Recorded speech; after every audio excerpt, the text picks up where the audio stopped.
DK Mithila express film का audio video सबसे पहले आप तक पहुंचे तो हमारे चैनल को लाल बटन दबाकर सब्सक्राइब करें और बेल आइकन को दबाना ना भूलें।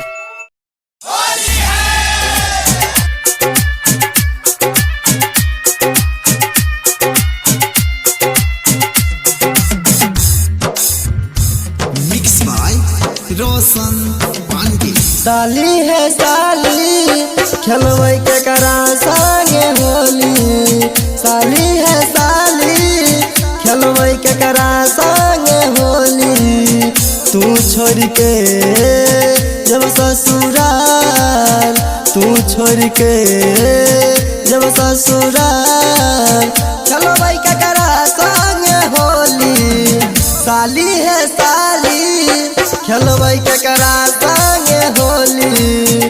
साली है साली खेलवे के करा संगे होली।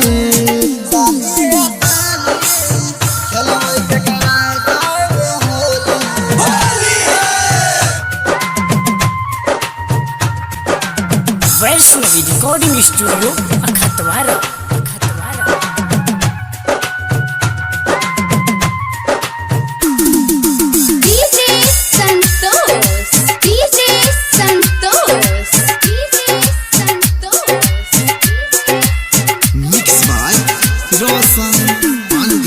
ललका पियर का रंग हम घर में छियाई है। ये भरल पिचकारी हम क्या करक देवई है। ललका पियर का रंग हम घर में छियाई है। ये भरल पिचकारी हम क्या करक देवई है। हम क्या करक देवई है। साली है साली खेलवे के करा संगे होली। तू छोड़ के दूसरा के संग, तू छोड़ के दूसरा के संग खेलवे के करा संगे होली। साली है साली खेलवे के करा संगे होली। खेलवे के करा संगे होली। Vaishnavi recording studio अखतवारा।